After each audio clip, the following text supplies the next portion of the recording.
இப்போ நான் எதுக்காக இந்த வீடியோ போடுறேன்னா, இந்த வீடியோ வந்து நான் இப்போ டிசைன் ப்ளவுஸ்லாம் எல்லாமே நான் போட்டுட்ருக்கேன் இல்லையா வீடியோ. அதை என் ஃப்ரெண்டு பார்த்துட்டு, நீ போடுறதெல்லாம் நல்லா தாண்டி இருக்குன்னா கொஞ்சம் புரிகிற மாதிரி ஸ்பீடாக எடிட் பண்ணி போடாமல் கொஞ்சம் ஸ்லோவாக போட்டால் கொஞ்சம் நல்லாயிருக்கும்டி அப்படின்னு சொல்லியிருந்தா.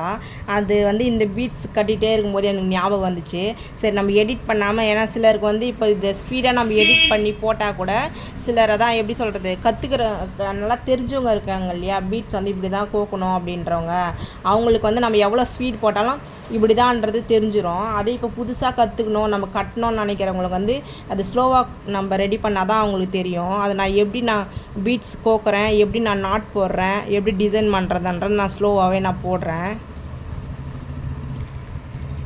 முதல்ல வந்து டவுனில் வந்து நம்ம நீடில் குத்தி நம்ம மேலே எடுத்துக்க போகிறோம். டபுளாக கோர்த்தாவே போதும் நூலை. இந்த வி இருக்கு இல்லையா, இந்த விக்காக தான் நம்ம இது பண்ண போகிறோம். நான் இங்கே மேலே எடுத்துக்கிட்டேன். அதே ஸ்டைலில் வந்து நம்ம திரும்ப வந்து நீடில் இது பண்ணுற மாதிரி வரும். 2 பீட்ஸ் வந்து நான் கோத்துக்கிறேன்.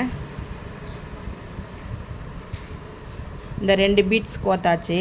அதே ஸ்டைட்டில் இந்த இடத்துல நான் நீடில் டவுனில் இறக்க போகிறேன். ரொம்ப டைட்டும் இல்லாமல் லூஸும் இல்லாமல் இது பண்ணோம். அப்புறம் இந்த வி ஷேப் வருது இல்லையா, இந்த லீஃபுக்கு சென்டரில் அந்த இடத்துல நான் நீடில் எடுத்துக்கிறேன். எடுத்துட்டு நான் மேலே த்ரெட் எடுத்துடுறேன். அதுக்கப்புறமா நம்ம 2 பீட்ஸு வந்து கோத்துக்கணும். ஒரு பீட்ஸ் வந்து இந்த பீட்ஸும், அப்புறமா ஒரு பீட்ஸு கோதுமை பீட்ஸு, ஒரு பீட்ஸ் கோத்துக்கலாம் கோதுமை பீட்ஸு. தலை வந்து பெருசாக இருக்க சைடு கோக்காமல் நம்ம தலை சின்னதாக இருக்க சைடு கோத்தா தான் நம்மளுக்கு இந்த டிசைன் கிடைக்கும்.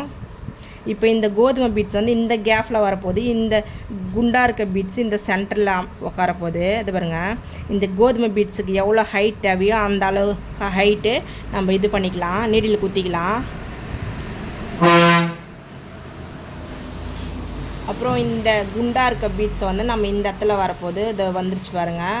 லைட்டாக லூஸ், ரொம்ப டைட் பண்ணாதீங்க, லைட்டாக அது கவர் ஆகி உட்கார்ற அளவுக்கு. அதுக்கப்புறமா வந்து இந்த 4 பீட்ஸுமே வந்து நகுந்து போகாத அளவுக்கு அந்த டிசைன் கரெக்டாக அப்படியே இருக்கணும்னு நினச்சிங்கன்னா இந்த நீடில் வந்து இந்த 3 பீட்ஸ் இருக்கு இல்லையா, அந்த சென்டர்லேயும் இந்த நீடில் வந்து இந்த இடத்துல குத்துறோம் பாருங்கள், இந்த பீட்ஸு சென்டராக. எதுக்காகனா நம்ம போட்ட 4 த்ரெட்டையுமே வந்து லாக் பண்ணுறதுக்காக. நான் லாக் பண்ணிட்டேன் பாருங்கள். இப்போது அந்த டிசைன் வந்து எதுவுமே ஆகாது. நம்ம டைட் பண்ணிடணும் லைட்டாக, ரொம்ப டைட்டும் பண்ணக்கூடாது, ரொம்ப லூஸும் பண்ணக்கூடாது. அதே மாதிரி தான் நெக்ஸ்ட் இங்கே பாருங்கள். நான் மேலே எடுத்துக்கிட்டு அதுக்கப்புறம் 2 பீட்ஸ் கோத்துக்கலாம்.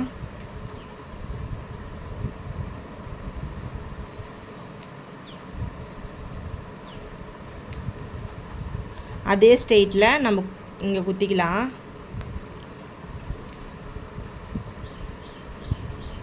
அப்புறம் இந்த சென்ட்ரு நீடில் எங்கே வந்திருக்கு பாருங்கள்.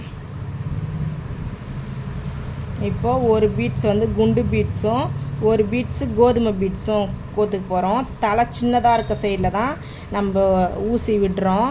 தலை வந்து பெருசாக இருக்க சைடு வந்து ஊசிக்கு மேல் பக்கம் வரணும். நம்ம அப்படியே இந்த கோதுமை பீட்ஸுக்கு கேப் விட்டு நம்ம இங்கே குத்திக்கலாம். குத்திட்டு ஊசியை டவுனில் இருந்து இழுங்க. இந்த குண்டு பீட்ஸை இந்த சென்டரில் விட்டுருங்க. இப்போ லைட்டாக டைட் பண்ணிக்கலாம். நம்ம அடுத்தது அப்படியே நெக்ஸ்ட்டு கூட நம்ம அப்படியே கோத்துட்டு போயிடலாம் இதை லாக் பண்ணாமல். அப்போ இதுனா அவன் தனியாக இந்த மாதிரி விளையிடும் நம்ம எவ்வளோ டைட் பண்ணாலுமே.